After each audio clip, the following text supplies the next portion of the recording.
சென்னை நுங்கம்பாக்கத்தில் உள்ள அமலாக்கத்துறை அலுவலகத்திற்கு பாதுகாப்பு அதிகரிக்கப்பட்டுள்ளது. மேலும் விவரங்களை எமது செய்தியாளர் சாலமன் வழங்கிட கேட்கலாம். சாலமன், என்ன காரணம், என்ன மாதிரியான பாதுகாப்பு ஏற்பாடுகள் அங்கு செய்யப்பட்டிருக்கு? சென்னை நுங்கம்பாக்கம் புஷ்குமார் சாலையில இருக்கக்கூடிய அமலாக்கத்துறை அலுவலகத்திற்கு பாதுகாப்பானது பலப்படுத்தப்பட்டிருக்கிறது. குறிப்பாக துணை ராணுவத்தினர் 5க்கும் மேற்பட்ட வீரர்கள் இங்கு துப்பாக்கி ஏந்திய நிலையில பாதுகாப்பு பணியில ஈடுபட்டு வருகின்றனர். குறிப்பாக அமலாக்கத்துறை அலுவலகத்திற்கு வெளியேயும் உள்ளேயும் இந்த பாதுகாப்பானது பலப்படுத்தப்பட்டிருக்கு. எதற்காக என்று பார்க்க வேண்டும் என்றால், தொடர்ச்சியாக 6க்கும் மேற்பட்ட முறை இந்த அமலாக்கத்துறை அலுவலகத்துல தொடர்ச்சியாக மெயில் மூலமாக வெடிகுண்டு மிரட்டலானது விடுக்கப்பட்டது.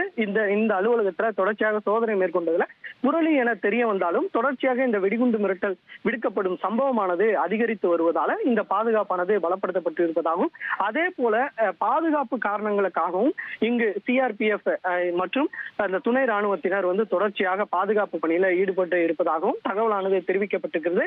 மேலும் அது மட்டுமின்றி உள்ளே இந்த நடிகர் ஸ்ரீகாந்த் அவர்களிடம் விசாரணை மேற்கொள்ளப்பட்டு வரும் நிலையில இன்று முதல் இந்த பாதுகாப்பானது ஏற்படுத்தப்பட்டிருக்கிறது. தொடர்ச்சியாக துணை ராணுவத்தினர் தான் இந்த அலுவலகத்துல பாதுகாப்பு பணியில ஈடுபடுவார்கள் எனவும், சுழற்சி முறையில 5-5 என 3 முறையில சுழற்சி முறையில இந்த பாதுகாப்பு பணியில ஈடுபட இருப்பதாகவும் அமலாக்கத்துறை தரப்புல ஒரு தகவலான தெரிவிக்கப்பட்டு, ஏற்கனவே இதுவரை தனியார் காவலாளிகள் இங்கு பணியில அமர்த்தப்பட்டுள்ள நிலையில தற்போது துணை ராணுவத்தினர் இந்த பாதுகாப்பு பணியில ஈடுபட்டு வருகின்றனர். ஏற்கனவே நேற்று டெல்லியில நடைபெற்ற இந்த கார் வெடிப்பு சம்பவமானது மிகுந்த பரபரப்பை ஏற்படுத்தி இருக்கக்கூடிய நிலையில சென்னையில பெரும் அனைத்து மக்கள் கூடும் இடங்கள்ல இந்த பாதுகாப்பு பலப்படுத்தி இருக்கக்கூடிய நிலையில மத்திய அரசு அலுவலகங்களிலும் இந்த பாதுகாப்பு அதிகரித்து வருவதால தற்போது அமலாக்கத்துறை அலுவலகத்திலும் இந்த பாதுகாப்பானது ஏற்படுத்தப்பட்டிருப்பதாகவும் அமலாக்கத்துறை தரப்புல ஒரு தகவலானது தெரிவிக்கப்பட்டிருக்கிறது.